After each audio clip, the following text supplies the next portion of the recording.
또 어떻게 보면 아주 특수한 전문가 로봇에 속할 겁니다. 그래서 이렇게 로봇이 우리가 한 종류만 있는 것 같지만 굉장히 많은 종류가 있고, 그다음에 많은 사회에 속한 곳에서 각각 원하는 형태의 다른 형태의 로봇을 원하고 있다라는 거예요. 우리가 막연히 로봇의 시대가 온다, 그다음에 뭐 로봇이 뭐 우리 일자리를 어떻게 한다 이렇게 말을 하고 있지만, 그것이 단 한 가지가 아니라 굉장히 다르죠. 굉장히 유익한 형태로 혹은 앞으로 어떤 우리의 그 숙제를 던지면서 이런 어려움도 있구나 던지면서 이제 로봇이 나타나고 있습니다. 이 로봇이 요즘은 그 로봇을 보는 게 조금 달라졌어요. 옛날에는 어떻게 생각했냐면 선생님이 이제 여러분 같은 학생일 때 이제 꽤 10년, 20년 전 그때는 로봇 그러면 떠오르는 것이 그 당시에는 전부 다 우리 자동차 공장에서 일하는 이런 팔 하나 갖고 막 일하는 로봇 이런 거를 다 떠올렸습니다. 이런 로봇들 이제 그런 로봇 보고 우리가 뭐라 그러냐면 산업용 로봇이다 이렇게 얘기를 해요. 산업용 로봇. 산업용 로봇 들어봤을 겁니다. 산업용 로봇. 그래서 옛날엔 로봇 그러면 다 산업용 로봇을 얘기했습니다. 그리고 또 다른 로봇 하면 떠오르는 게 뭐냐면 터미네이터 이런 거예요. 그걸 갖다 우리가 판타지라고 그러죠. 그러니까 판타지로 존재하는 로봇과 현실에서의 로봇은 산업용 로봇. 이제 그렇게 쭉 인식되어다가 어느 순간 갑자기 서비스 로봇, 뭐 인공지능 로봇, 뭐 이런 말들이 나오면서 로봇이 무엇인가라고 하는 것이 애매해지고, 이제는 로봇 그러면 요만은 사람같이 생긴 로봇이 내 친구가 돼서 나중에 숙제도 해주고 놀아주고 뭐 이런 로봇이 있으면 좋겠다라는 이런 생각까지 하기 이르는 거예요 요즘은. 그래서 로봇에 대해서 기대하는 바가 많아요. 그래서 뭐 로봇이 한 모양이 아니라 여러 가지 형태로 기대를 하고 많이 기대를 하고 있습니다. 그런데 그래 쭉 이제 이렇게 오다가 한 최근이라는 게 한 7, 8년 전 이 정도를 얘기하는 겁니다. 들어서 어떤 일이 생겼냐면 미국에 가면 그 아마존이라는 큰 그 쇼핑몰 같은 뭐 인터넷 쇼핑몰 그렇게 얘기할까요? 아마존이라고 들어본 사람? 우리 학생들 들어봤네. 아마존 거기다 이렇게 울고 주문하면 와요. 근데 그러면 우리나라도 이제 요새 뭐 쿠팡 뭐 이런 거 있죠. 다 같은 겁니다. 근데 아까 처음에 얘기했듯이 우리가 쿠팡 주문하면 로켓 배송 그래서 하루 만에 오고 막 그러는데, 우리는 하루 만에 받으면 좋겠지만 그거를 정리해서 보내는 사람들은 얼마나 정신이 없겠어요. 그리고 막 그걸 오토바이 타고 막 배달하고 막 그래야 되는데, 아마존이라는 회사에서 한 10년 전, 한 7, 8년 전에 어떤 걸 얘기하냐면 앞으로 우리는 모든 것을 로봇한테 시키겠다 이렇게 선언을 합니다. 이제 사람 안 하고 다 로봇한테 시키겠다라고 얘기해요. 그래서 거기 두 가지가 있는데, 우리가 이런 그 물류 회사 그런 이런 쇼핑몰에 보면 두 가지가 있는데, 하나 역할은 뭐냐면 물건 정리 포장입니다. 그러니까 막 이런 물건이 들어오면 막 창고에 쌓아놨다가 누가 원하면 창고에서 꺼내는 거죠. 이제 그런 거 보고 물류라고 얘기를 해요. 두 번째는 배달이에요. 그놈 갖다 집까지 갖다 줘야 됐죠. 그러니까 하나는 창고에서 물건 막 정리하고 꺼내갖고 막 이렇게 보낼 곳을 정해서 놓는 것, 그런 작업이 하나 필요하고, 그게 정리가 되면 그다음에 차에 싣고 막 다니면서 집마다 배달하는 이 두 가지가 크게 두 가지로 나눌 수가 있는데, 처음에 창고 정리하는 거, 그러니까 물류라고 얘기를 하죠. 창고 정리하는 거, 그것을 완전히 자동화하겠다라고 하면서 원래 있던 아주 굉장히 큰 자동화, 그런 공장 자동화하는 회사를 인수를 해요. 인수란 말이 그걸 갖다가 그 회사를 삽니다. 그걸 사요. 그래서 그 회사 이름이 키바라는 회사예요. 굉장히 유명한 이제 그 자동 창고를 하는 회사입니다. 사고, 그 다음에 또 갑자기 드론을 갖다가 막 연구하기 시작해요. 드론 알죠? 날아다니는 거. 앞으로 드론으로 배달하겠다. 그 얘기를 해요. 그렇게 하면서 굉장히 많은 투자를 하고, 그다음에 아마존에서 기가지니 같은 아마존 스피커를 만듭니다. 그래서 이제 집에서 주문도 그냥 말로 하면 되고 하는 이런 자동화 주문 시스템까지 자동화 시스템 갖춰요. 물론 그게 아직 100% 이루어지진 않지만 앞으로 그렇게 하겠다라고 하면서 이제는 가게도 점원이 없는 무인 가게, 그다음에 배달도 자동으로 날라서, 그다음에 주문도 그냥 알아서 말 들어서 눈치껏 주문 꼭 안 하더라도 이게 이 집에 뭐가 떨어졌는지 다 알아요. 그래서 이런 거 필요하시죠? 주문할까요? 아예 그렇게 말을 해버리는 겁니다. 그리고 배달까지 오는 이런 식으로 점점 발전하는 방향으로 가고 있습니다. 미국에서 그런 일이 있을 때 일본에서 굉장히 큰 일본의 아마존에 해당하는 거, 일본의 네이버에 해당하는 아주 굉장히 큰 회사가 소프트뱅크라는 회사가 있어요. 우리 조금 학생 고학년하고 어머니들 알 겁니다. 거기에 소프트뱅크에서 대장이 누구냐면 한국 사람이죠. 한국계 제일교포 손정의라는 분이시죠. 네, 그래서 굉장히 일본에서 아주 일본 IT를 꽉 잡고 있는 이제 이런 분인데, 그분이 우리도 이제 앞으로 로봇을 하겠다 그래요. 로봇을 하겠다 선언을 해요. 비슷한 시기에 그러면서 불란서에 있는 프랑스에 있는 알데바란이라는 회사를 인수합니다. 사들여요. 근데 그 알데바란이라는 회사는 뭐 하냐면 요만한 키가 한 80cm, 60cm쯤 되는 인간형 로봇, 휴머노이드를 만들던 회사였어요. 그 회사 회장님, 교수님이 잘 알아요. 그래서 같이 우리 쭉 같이 활동하시는 분인데, 그 회사를 굉장히 비싼 값을 주고 거의 1억 달러니까 1,000억 원을 주고 그 회사를 인수를 합니다. 그러면서 앞으로 3년 내에 이 사람하고 소통할 수 있는 똑똑한 로봇을 인간형 로봇을 만들겠다고 선언을 합니다. 손정희 회장이. 그래서 열심히 하더니 그로부터 몇 년 지나서 14년도, 그러니까 지금부터 4, 5년 전에 페퍼라는 로봇을 만들어. 페퍼, 이름이 페퍼입니다. 그림이 이제 좀 이따 보여주겠지만, 혹시 요즘 코로나 때문에 그렇지만 코로나 시절 전에 일본에 여행을 가면 이 뭐 은행이라든가 상점 앞에 보면 이렇게 생긴 하얗게 생긴 이런 로봇이 인사하는 걸 본 적 있을 거예요. 혹시 그거 보신 분? 보신 분 안 계시네요.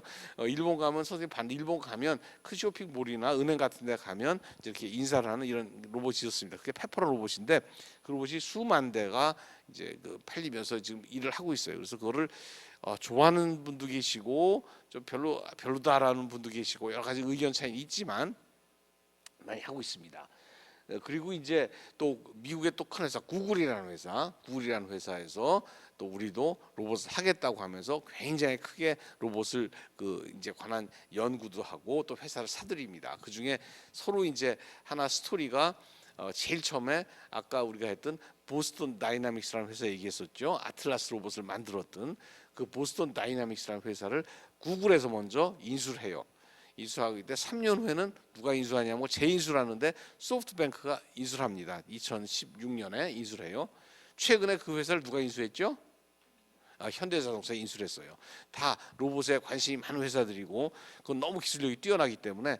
자, 그러면 이제 아래 토요타라는 자동차 회사도 있고 한데, 자, 이 회사들을 보면 이 로봇을 하기에는 조금 생뚱맞은 회사들이죠. 우리가 생각할 때 로봇 그러면 뭔가 기계를 잘 만들거나 뭐 이런 데서 했을 것 같은데, 물류 회사, 뭐 소프트웨어 회사, 그다음에 뭐 핸드폰 만드는 회사, 이런 회사, OS 회사들, 이런 회사들, 그다음에 자동차 만드는 회사들, 이런 데서 로봇을 하겠다고 말하는 게 조금 이상하게 느낄 겁니다. 근데 그 이유는 이상하다기보다는 이제는 로봇이라는 것이 무엇이며 로봇이라는 것이 우리 생활에 어떻게 들어오겠다는 것이 달라진 거예요. 옛날에 로봇은 공장에서만 있었다고 생각하지만 지금 생각하는 로봇은 우리 생활에 들어와서, 아까 사회형 로봇이라고 그랬죠. 이 사회형 로봇으로서 인간의 한 구성원으로서 사회에 들어와서 자기 역할을 하겠다라는 그런 방향성이 이게 설정된 겁니다. 그래서 이제는 로봇이라는 것이 어떤 특정한 범위에 갇혀 있지 않다. 넘어가라. 오케이. 우리나라에서도 뭐 네이버 같은 회사들, 그다음에 또 이제 빨리빨리 넘어갈게요. 그다음에 또 LG 다 알고 있죠. 회사, 이런 회사들. 그다음에 또 현대, 뭐 다른 회사들입니다. 이런 회사들에서도 전부 다 우리도 로봇을 하겠다라고 비슷한 시기에 선언을 하고 로봇을 우리나라로 시작합니다. 그래서 이제 여러 가지 하고 있는데 그러면서 이제 하고 있죠. 이것도 아주, 이건 한 예입니다. 이거는 아주 그 어려운 그 생명이 왔다 갔다 하는 이런 군대라는 환경 속에서 어떻게 로봇이 작동하냐는데, 우리가 크게 오해하고 있는 것이, 야, 로봇은 사람을 위해서 만들어지고 사람을 위해서 일을 해야 되는데 왜 그런 군사용 로봇이 한다는 게 그게 혹시 사람을 너무 많이 해치거나 위험한 거 아니야라고 우리가 당연히 고민을 하는데 사실은 그 정반대죠.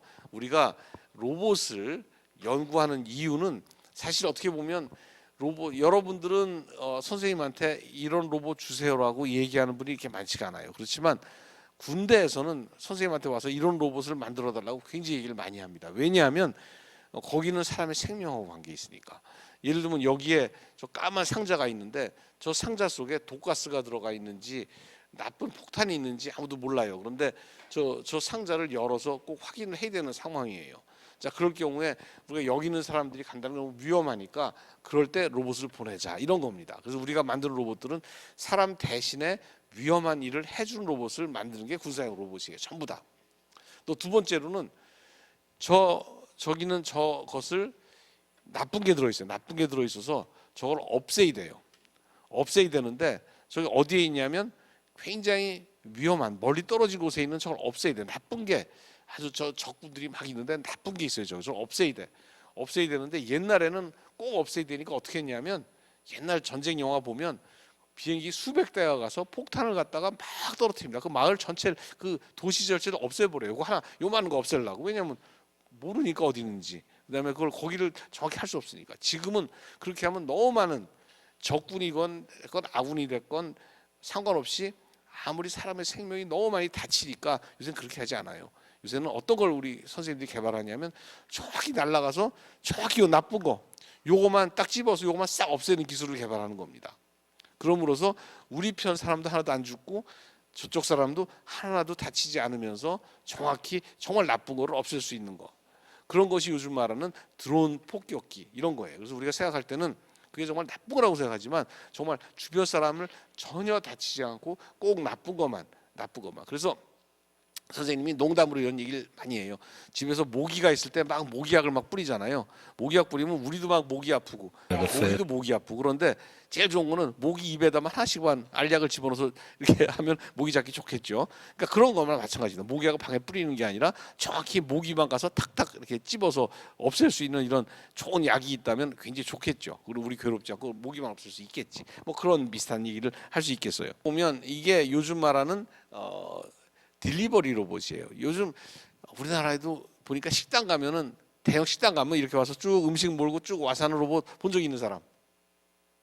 많이 봤네. 그래. 많이 이제 보급돼서 하고 있는데 그걸 이제 우리가 그걸 이제 딜리버리 로봇, 배달 로봇이라고 얘기해요. 아직은 이제 밖에까지 배달은 못 가지만 이 건물 안에서 같은 층 내에서는 이제 간단하게 이제 물건을 배달할 수가 있죠. 그러면 집에 청소 로봇 있는 사람, 청소 로봇 여기 있네. 뭐 우리 한두 명 있는데 혹시 청소 로봇이 청소하는 거 유심히 본 적 있는 사람? 그래 엄마가 본 적이 있네요. 여기도 본 적이 있네. 보면 두 가지 생각이 들어요. 어때 기특하다는 생각도 들고 어때 갑갑하다는 생각도 들고 왜 그냥 야 여기 가서 이렇게 싹 하면 될 거야 구석으로 왔다 갔다 괜히 왔다 갔다 왔다 갔다 하고 여기 온 김에 여기도 쓸고 가면 좋을 텐데 저기 돌아와서 쓸고 가고 말이에요. 보면 그냥 쏙 나오면 될 텐데 거기서 콩알콩알 하고 있고 말이에요. 보면 어떨 때는 기특하고 어떨 때는 갑갑하고 그렇지만 로봇 청소기 입장에서는 최선을 다하고 있는 거예요. 걔가 하는 최선을 다하는 건 뭐냐면 오케이 이 방이 있으면 방 전체를 휩쓸고 다니자 1번 목표입니다. 그렇죠? 두 번째 목표는 뭐냐면 한 번 쓴 데는 다시 쓰지 말자. 그리고 이제 같은 데만 쓰면 안 되죠. 그러니까 제일 좋은 건 한 번에 다 다니면서 골고루 한 번에 싹 쓸고 빼먹기 없이 가자라고 생각하는 게 하나의 그 자기 미션입니다. 미션인데 우리는 위에서 보니까 다 보이지만 얘는 납작한 놈이 보이는 거 하나도 없어요. 보이는 거 하나도 없고 다 처음 가는 길이야. 얘 입장에서는. 그러면 이게 집이 어떻게 생겼는지 아무것도 몰라요. 그럼 어떤 방법이 있겠어요? 그냥 에라 모르게 똑바로 가자. 부딪히고 왼쪽 돌자. 아니면 또 왼쪽 돌자. 또 오른쪽 돌자. 막 이러면서 다니는 거예요. 그러다 그다음에 더 중요한 건 뭐냐면 그렇게 하다 보면 같은 길을 또 왔다 갔다 할 테니까 같은 길 안 오게 왔던 길을 다 기억해야 됩니다. 다 기억해야 돼요. 그 막 기억해야 되고 그다음에 이 아까 이런 집안 모습 같은 것도 알아내야 돼요. 나중에 그래야지만 여기는 내가 그걸 기억하려고 그러면 기억이 안 되니까 뭐라 하냐면 벽도 있고 뭐 이런 걸 다 알아갖고 아까 여기는 왔었지, 여기는 왔었지, 여기 처음이네. 이걸 다 파악을 해야 됩니다. 그러니까 우리가 볼 때는 간단한 것 같지만 이 로봇 청소기 입장에서는 이 머리가 막 쥐가 날까 안 날까요? 쥐가 나죠. 그러니까 그나마 그래도 열심히 하니까 그 정도 하는 거예요. 사실 열심히 하니까. 그런데 그것도 그런데 이런 그게 아니라 이런 방에서 여기다 청소기 갖다 놓고 난 여기서 불러 청소기가 일로 와 그러면 얘는 어떻게 생각했어요? 이게 길이 뚫린 길인지 안 뚫린 길 가봐야 알지 어떻게 알겠어요 자기가 모르잖아요. 가봤더니 막혀서 지금 왼쪽으로 돌아갈지 오른쪽으로 돌아갈지 전혀 알 수도 없잖아요. 자 그러니까는 그런 작업들 그러니까 그런 거 하기 위해서 뭘 필요하냐면 이 방의 전체적인 형태를 파악을 해야 됩니다. 그걸 지도 그리기라고 그래요. 지도 그리기. 이 방에 지도를 그려야 돼. 아 여기 길 이런 거 지도를 그려야 되고 두 번째 이 지도 속에 내가 어디에 있고 목적지가 어디 있다는 걸 알아야 돼요. 아, 난 지도 속에 이쪽 구석에 있고 목적지는 저기 있구나. 두 번째, 세 번째, 그다음에 길찾기를 해야 됩니다. 그걸 내비게이션이라고 그래. 길찾기. 우리 자동차 내비게이션 하죠. 내가 여기 있고 목적지가 있으면 길을 찾아줍니다. 하다 잘못 들면 길을 계속 찾아줘요. 그렇죠? 마찬가지입니다. 얘도 이 지도를 그리고 지도 속에 목적지가 여기 있고 내가 여기 있다. 그걸 지도를 그리는데 가면서도 계속 갈 길을 찾아야 돼요. 왜냐하면 그때마다 상황이 바뀌니까 사람이 지나가기도 하고 또 가로막기도 하고 그러니까 계속 지도를 그리고 그 안에 내가 어디 있는지 알고 목적지를 보면서 계속 내가 하는 갈 길, 내비게이션 길을 수정하면서 가야 됩니다. 그래서 이 세 가지 기능, 지도 그리기, 내 위치 결정하기, 길 찾기 이 세 가지를 동시에 해야 돼요. 이것이 우리가 하는 굉장히 어렵습니다. 그래서 배달 로봇도 어렵고 자율차도 어렵고 한 이유들이 그러면서 절대로 사고가 나면 안 되죠. 사고나 만듭니다. 자, 이런 조건을 갖춰서 한다는 게 아주 어려운 일이죠. 내가 아까 기가 지니 얘기는 넘어가도록 하겠습니다.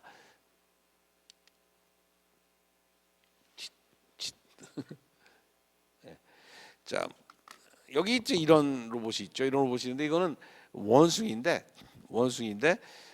원숭이 잘 한번 상상을 해보세요. 보면 원숭이가 있고 로봇 팔이 이렇게 보이고 뭐 입으로 뭐 먹고 있고 또 사람이 또 뭘 주네요. 이거 스토리를 엮어보면 이런 겁니다. 원숭이가 있는데 원숭이의 이렇게 그 머리 우리가 또 머리죠 뭐라 그러죠 스컬이라고 그러죠. 뭐 우리 머리뼈를 동그랗게 이렇게 이제 수술로 해서 이렇게 딱 떼낸 다음에 무서워요 조금 여기다가 전극을 한 수백 개를 박습니다. 막 연결한 다음에 시로가 나오는 거를 컴퓨터에 연결해 갖고 막 분석을 해요. 분석을 해 갖고 그걸 갖다가 로봇 팔에 묶어 버린 거예요. 자, 그러면 우리가 생각하기에 원숭이의 생각대로 팔을 움직일 수 있겠다라는 생각을 하면서 그걸 만든 겁니다. 그리고 원숭이 팔을 모두 이렇게 묶어놨어요. 묶어놓고 이제 그 다음에 원숭이 입장에서는 뭐 이제 그 원숭이가 한 게 아니라 의사 선생님이 해주신 거니까 마취라고 다 했을 테니까 어느 날 멀쩡한 원숭이가 잠을 깼더니 느낌이 좀 이상할 거 아니야. 느낌이 배도 고프고 그래서 먹으려고 앞에 이렇게 주니까 먹으려고 손을 쭉 뻗었는데 뭐가 막 움직여요. 자기 뭐야 뭐 움직여. 이 내 팔인지 남의 팔인지 모르겠는데 움직여요.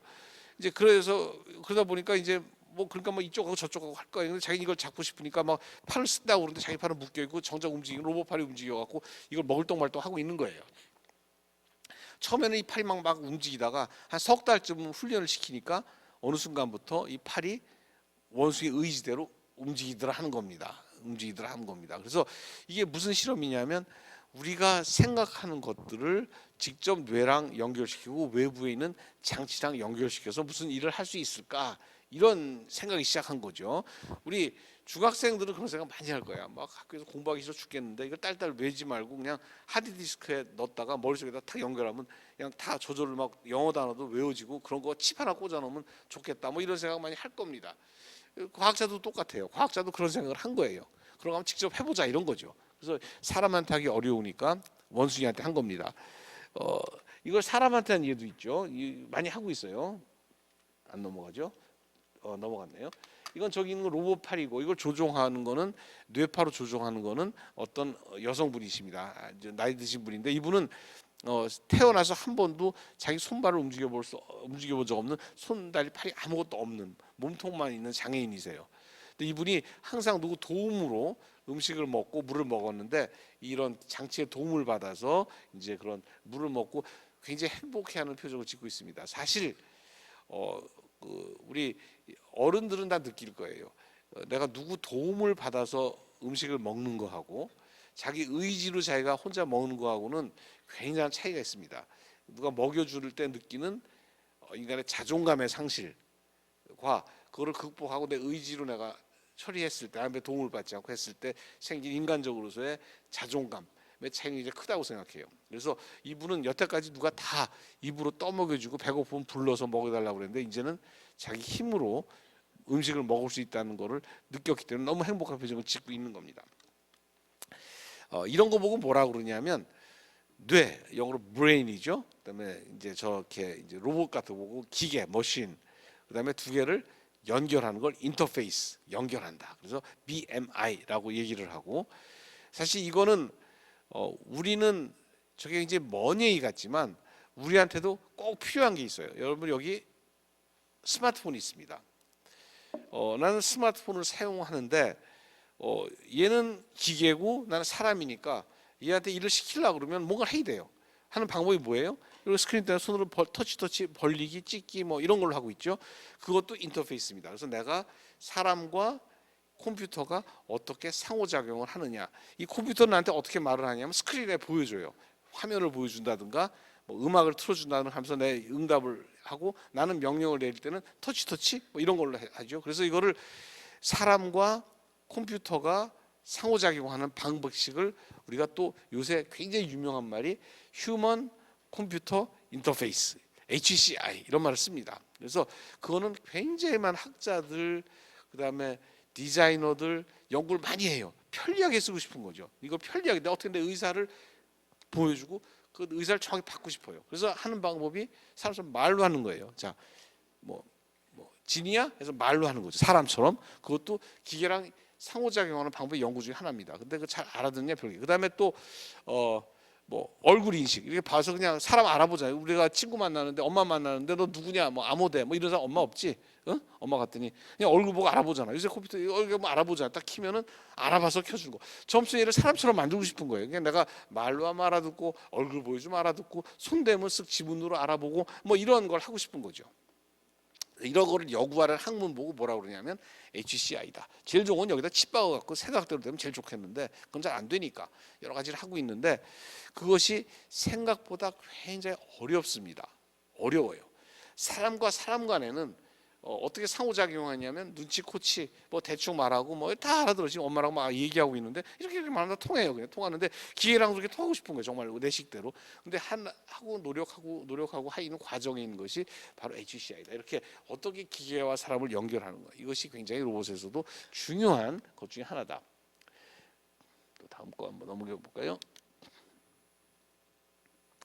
이건 이제 입는 로봇이죠. 힘을 증강하는 로봇입니다. 저걸 입으면 힘이 세진다. 저것도 꿈의 기계죠. 꿈의 기계. 저런 게 있다면 정말 뭐 아이언맨이 하루아침에 되는 겁니다. 아이언맨을 만들자. 굉장히 연구를 많이 하고 있고 또 그다음에 기왕에 이제 우리 같이 뭐 전혀 그 생활에 지장 없는 사람들은 뭐좀 괜찮겠지만 기왕에 불편하신 분들 이제 안 넘어가요. 이게. 여기 나왔네요. 기왕에 불편하신 분들은 이제 저렇게 입는 로봇을 입고 힘을 내서 걸을 수 있다 하는 연구도 우리 카이스트에서 우리 공경철 박사 유명하시죠? 저거 많이 하시는 걸로 이제 이렇게 연구를 하고 있습니다. 그래서 입는 로봇 저것이 어떻게 실용화될까 하는 것도 굉장히 큰 문제 중 하나죠. 제 강의를 3시까지 하기로 했는데 한 5분 10분 더 하고 그다음에 질문 받도록 하겠습니다. 3시 반까지니까. 그리고 이제 이게 수술 로봇이라는 거죠. 수술 로봇. 수술 로봇은 로봇이 수술하는 거 아니에요. 수술하는 거 아니고 의사 선생님이 수술을 하시는데 이 손끝의 움직임이 이제 저기에 있는 조그만 이제 저런 집게 같은 것이 사람 몸 속에 들어가서 실제로 이제 실제 수술하는 거죠. 그래서 보면 의사 선생님의 손놀림은 아주 큼직큼직한 손놀림인데 그것이 조그만 손끝으로 아주 정말 한 10mm도 안 되는 조그만 손끝이 박혀 갖고 정교한 모습으로 이제 그 어려운 수술을 함으로써 옛날에는 저런 수술하기 위해서 의사 선생님이 손이 전체가 들어가야 돼요. 몸속에. 그러다 보니까는 굉장히 많이 이제 몸을 상하게 할 수밖에 없었죠. 근데 지금은 손이 새끼손가락같이 가늘기 때문에 속에 쏙 들어가서 끝에서만 작업을 하기 때문에 몸에 거의 상처를 내지 않고 이제 그 수술을 성공적으로 할 수 있다. 뭐 그런 뜻입니다. 그래서 이제 우리가 보통 수술하고 나면 뭐 이게 수술한 쪽이 낫는 것보다도 겉에 절개하고 했던 부분이 아무는 것 때문에 굉장히 힘들어 하는데 그 부분이 없기 때문에 수술 끝나도 한 뭐 2, 3일이면 정상 생활로 돌아올 수 있다. 이제 이렇게 생각을 하는 거죠. 그런데 이런 것들도 굉장히 간단해 보일 수 있지만 어려운 것이 뭐냐면 우리가 이 의사 선생님이 손을 움직이는 모습이 저쪽에 있는 로봇 팔에서 움직임으로 잘 되지만 문제는 뭐냐면 그 손끝에 로봇 손끝에 있는 감촉이 나한테 전달되지 않는다는 겁니다. 한마디로 내가 움직이면 움직이지만 여기서 무슨 일이 일어나는지 내가 감지를 할 수가 없어요. 손끝으로. 그렇겠죠? 그래서 그걸 감지를 못하니까 어떻게 해요? 눈으로 보고 눈으로 보면서 이제 이걸 느낌으로 눈으로 느끼는 거 느끼면서 아 잡았군 이제 땡기자 땡기고 뭐 꼬매야지 이렇게 하는 겁니다. 그래서 손의 감각은 없이 눈의 감각으로 우리가 작업을 해요. 그래서 그걸 뭐라 그러냐면 일방형이라는 한쪽 방향. 내가 여기서 움직이면 이 움직임을 저기서 똑같이 만들 수는 있지만 그 움직임을 만드는 로봇의 촉감을 내가 느낄 수가 없다라는 겁니다. 그래서 이런 문제가 크기 때문에 로봇을 내가 움직이다가 팔을 쭉 벌렸는데 로봇이 팔을 쭉 벌렸어요. 벌렸는데 로봇 팔이 옆에 사람을 탁 쳐도 난 몰라요. 쭉 피니까. 로봇은 모르지. 내가 느낄 수 없으니까. 그러니까 사람이 쓰러져야 내가 뭐 잘못했나 느끼는 거지. 제가 알 수가 없습니다. 이게 위험하죠. 그래서 만약에 내 저쪽 힘을 내가 똑같이 느낄 수 있다면 한마디로 저기서 존재하는 힘을 내가 여기서 느낄 수 있다면 다시 말해서 내 입장에서는 존재하지 않는 힘을 마치 존재하는 것처럼 느낄 수 있다면 그건 굉장히 큰 기술의 발전이겠죠. 그런 기술을 통틀어서 뭐라 그러냐면 햅틱 기술이다 이런 말입니다. 햅틱. 여러분들 햅틱이라는 말 들어봤을 겁니다. 옛날에 햅틱 폰이 있었는데 요즘 보면 이 스마트폰을 보면 여기는 키보드가 없어요. 이렇게 생겼는데 그러니까 눌렀는지 안 눌렀는지 몰라요. 근데 마치 눌렀을 때 누르는 거랑 똑같은 느낌을 받고 싶은 거예요. 정말 누른 것 같이 이렇게 도돌도돌한 것도 느끼고 싶어요. 존재하지 않지만 마치 여기에 있는 것 같이 느끼고 싶은 겁니다. 그걸 햅틱 기술이라고 그래요. 그래서 햅틱 기술이 들어가는 게 눌렀을 때 뿍뿍 소리가 난다든가 딱 진동을 줘서 마치 정말 눌리는 것 같은 느낌을 주는 거 이걸 너무너무 잘 만들면 마치 여기에 이렇게 물컵이 있으면 잡았는데 찬 느낌까지 받을 수가 있고 저기에 있는 물컵을 가상으로 잡았는데 이렇게 잡으면 정말 똑같이 느낌을 줄 수 있는 기술이 있다면 이런 기술을 햅틱 기술이라고 말합니다. 요새 메타버스라는 얘기 많이 나오고 있는데 메타버스에서 수용하고자 하는 것들이 그런 겁니다. 이제 지금 있는 사이버 공간을 넘어서서 거기에 있는 리얼리티, 현실성도 높이고 마치 내가 들어가서 존재하는 것처럼 그다음에 상대방 느낄 수 있는 것까지 가는 것이 궁극의 목표죠. 거기에 들어가는 중요한 요소 중에 하나가 가능하다면 햅틱 기술. 지금은 느끼질 못하잖아요. 그냥 말로만 하지. 뭐 볼을 이렇게 맞는데 스킨을 느끼고 싶다든가 하는 느낌을 느낀다든가 하는 것들 뭐 그런 것들이죠. 소리 같은 것도 마찬가지고 냄새도 마찬가지고 이런 거를 실제처럼 느낄 수 있는 것들을 통틀어서 햅틱 기술이라고 얘기를 합니다. 좀 띄우는 이제 공장 자동화 아까 많이 하고 있는데 아까 얘기를 했었죠. 이제 공장에 이렇게 다 이제 그렇게 그 로봇만 들어가 있고 저기 사람이 갈 수가 없어요. 저기 사람 들어가면 그냥 큰일 납니다. 그래서 이제 사람이 아무도 없죠. 근데 또 이제 우리가 하고 싶은 건 뭐냐면 이렇게 잘 안 넘어가네요. 이제 하고 있는데 또 많은 분도 저기 사람이에요. 저기는 로봇 한 대도 없어요. 전부 다 그러니까 사람이라는 곳에는 사람만 있고 로봇가 있는 곳에 로봇만 있고 딱 그렇게 돼 있습니다. 물론 이제 로봇 같은 기계가 도와주긴 하지만 로봇은 아니죠, 저것들이. 그런데 실제로 보면 이렇게 애매한 일들이 있어요. 저런 일들은 사람이 하고 있는데 저렇게 뭐 아주 이렇게 부드러운 일들은 로봇이라 못해요. 저 이제 로봇한테 억지로 시켜놓은 것들 이렇게 예를 들면 저게 뭐냐면 스마트폰 같은 뭐죠 이런 탭이죠. 이렇게 태블릿 PC 같은 거를 두 손으로 잡고 이제 설마 이렇게 두 손 잡고 이렇게 하는 겁니다. 이렇게 로봇한테 이런 일을 잘 못해요. 로봇은 이걸 잘 못해요. 이거 하면 다 떨어뜨립니다. 이렇게 두 사이에 들라고 그러면 왜냐하면 이 두 개를 힘을 잘 조절해서 이렇게 해야 되는데 로봇은 딱 한번 잡았지 이걸 뭐 더 세게 빠그러뜨리고 이렇게 하면 떨어뜨리지 그걸 아주 사람처럼 유연하게 힘 조절을 잘 못하고 하는 걸 막 돌리라 그러면 더 못해요. 막 헷갈려서 뚝 떨어뜨리고 막 그럽니다. 그래서 이런 것들이 굉장히 어렵기 때문에 이런 것도 하고 그다음에 또 뭐 예를 들면 종이 접기 같은 거 저거 로봇이 너무 힘들어요. 지금 종이 접기 하는 것처럼 보이지만 로봇 입장에서 그냥 뭔가를 하고 있는데 우리는 접다가 잔데 막 침도 발라서 하고 막 그러잖아요. 근데 얘네들은 안 되면 찢어도 잘 모르고 잘 이렇게 하고 있지. 잘 못할 것 같아, 잘할 것 같아 느낌에.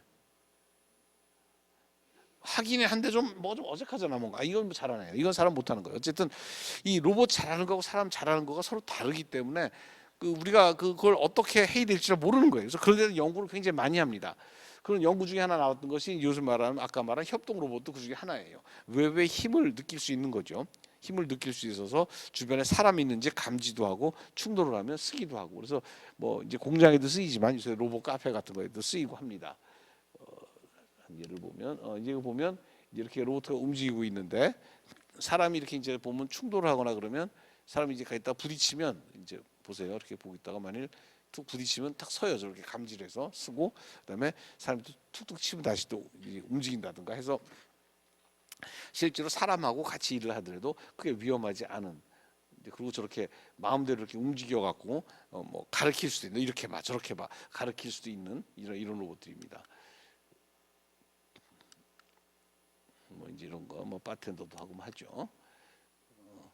그래서 이제 여태까지 로봇 살펴봤는데 이 로봇에는 굉장히 종류가 많아요. 우리 선생님이 한 인간용 로봇도 그런 중에 하나고, 그다음에 안내 로봇도 있고, 어떤 거는 아까처럼 이런 협동 로봇도 있고, 이런 로봇이 다 종류는 틀리지만 그거를 구성하는 기술 요소들, 이걸 어떻게 만들까 하는 거는 굉장히 공통적입니다. 그게 형태만 다르지 이런 로봇 다르고 저런 로봇 다르고 그다음에 아까처럼 또 인공위성을 따라가는 로봇도 다르고 굉장히 모양은 다르지만 실질적으로 안에서 그걸 만드는 입장에서 기계를 구현하는 입장에서 보면 기술들은 다 똑같다. 다 똑같은 기술들을 어떤 식으로 하냐. 이 기술 여기 둥그렇게 많이 써놨는데 선생님들 읽진 않겠어요. 그러나 굉장히 많은 기초 기술들, 그다음에 응용 기술들, 센서 기술들 이런 기술들이 다양하게 섞여서 하나의 형태로 나타나는데 그 나타나는 형태는 굉장히 다양한 형태가 있을 수 있다는 걸 말씀드리겠습니다. 자, 그다음에 이런 거 다 띄워놓고요. 이거 이제 어려운 얘기가 이제 결론적으로 가겠어요. 이 로봇이란 게 뭐냐? 이 우리가 말하는 지능 로봇이란 게 뭐냐? 다시 원점으로 돌아가서 질문을 던져보죠. 그러니까 로봇이 로봇답기 위해서 로봇이기 위해서는 움직임이 있어야 됩니다. 움직임. 가만히 있으면 그건 뭐 아무 일도 안 하고 있으면 로봇이 아니죠. 그냥 그걸 갖다 우리가 소프트웨어라고 그래. 소프트웨어. 그냥 아무것도 아닌 겁니다. 그냥 아무것도 아니죠. 로봇이 되기 위해서는 어떤 움직임이 있어야 됩니다. 움직임. 그 뭐 굴러가건 걸어가건 팔로 휘젓건 뭐를 하건 어쨌든 내가 어떤 행위를 할 수 있는 수단을 가지고 있어야 돼요. 그걸 갖다 우리가 그냥 한 덩어리로 모빌리티, 움직임 이렇게 표현합시다. 움직임이 있어야 된다. 1번. 두 번째로 중요한 게 이것이 지능 로봇이 되기 위해서는 스스로 판단할 수 있는 능력이 있어야 된다. 스스로 판단할 수 있는 능력. 그거를 어떤 사람은 인공지능이라고도 말하고 어떤 사람은 자율성이라고도 얘기하고 뭐 여러 가지 표현할 수 있어요. 그다음에 어떤 사람은 선행적이다, 프로액티브, 시키지 않아도 일을 한다, 뭐 이렇게 말할 수도 있고. 그래서 굉장히 많은 표현이 있지만 뭐 우리 요새 유행하는 말로 인공지능이라고 표현해 봅시다. 이 두 가지 요소를 갖추면 우리가 이건 로봇이라고 한번 불러보자 이렇게 얘기를 하는 겁니다. 예를 들면 아까 청소 로봇 얘기를 했었는데 청소 로봇이 한번 설명을 해보죠. 청소 로봇을 말을 하면 스스로 돌아다니면서 청소를 하는 기계 장치, 뭐 이렇게 말을 할 수 있겠죠. 스스로 돌아다니면서 청소를 하는 기계 장치. 이렇게 표현한다면 여기 스스로라는 말이 여기 말은 오토노미, 인공지능, 자율성에 해당할 것이고 움직이면서 돌아다니면서가 모빌리티, 그다음에 청소라는 건 행위, 성능이죠. 하는 기계라고 이제 디파인할 수 있죠. 그러면 여기에 아까 말한 모빌리티와 오토노미란 게 들어가 있고 성능, 기능, 펑셔널리티, 기능이 들어가 있으니까 이걸 우리가 다 합쳐서 청소 로봇이다 이렇게 부를 수 있는 겁니다. 청소는 로봇이구나. 오케이, 이렇게 부를 수 있는 겁니다. 요즘 자동차 우리 엄마 아빠들은 아마 요즘 차들 좀 최근에 사면 거기다 자율 운전 기능이 어느 정도 들어가 있을 겁니다. 이제 어느 정도 이렇게 차선 유지 기능하고 이제 뭐 앞차 따라가는 기능들이 있는데 그건 또 어떻게 설명해야 될까?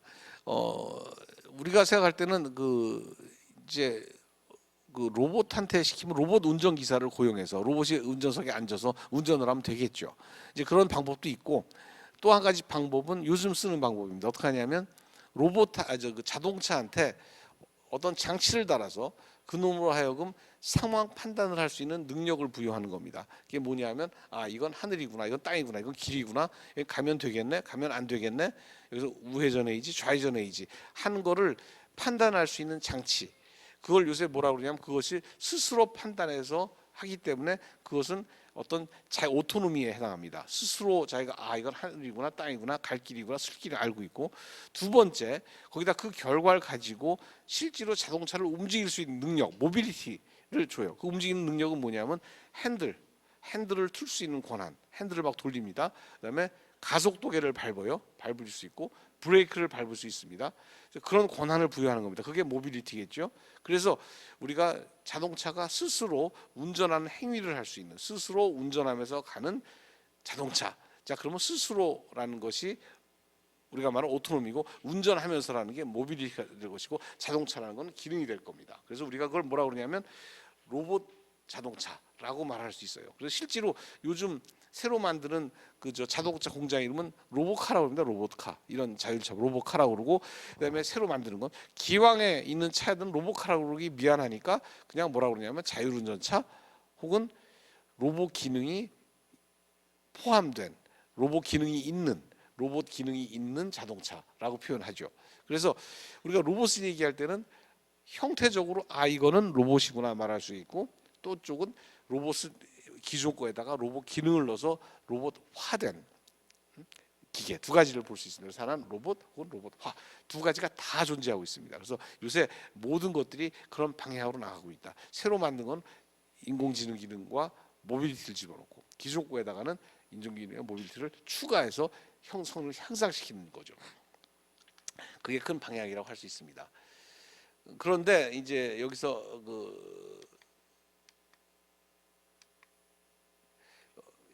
지금 말한 오토노미와 모빌리티, 자율성과 이동성에 관한, 운동성에 관한 딜레마에 대해서 말씀드리겠어요.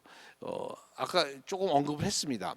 이 자율성을 높이면 정말 좋죠.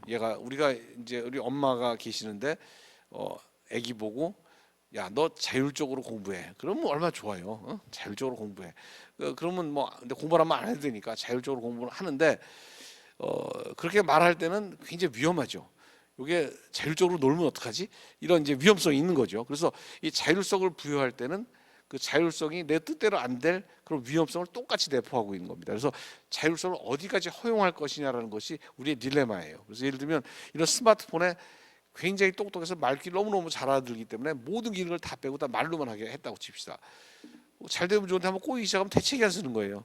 지금 막 키패드로 다 돌아갈 수가 있지만, 그러면 자유를 빼고 다 키패드로만 하려니까 너무 또 번거로운 거예요. 그다음에 그럼 어디까지가 그 제일 좋은가라는 걸 결정하는 게 쉬운 문제가 아니다. 모빌리티도 마찬가지입니다. 빠르고 힘센 게 좋지만 굉장히 좋아요. 빠르고 힘세면, 빠르고 힘센 거는 굉장히 위험합니다. 분명히 사고 쳐요. 사람 다치게 합니다.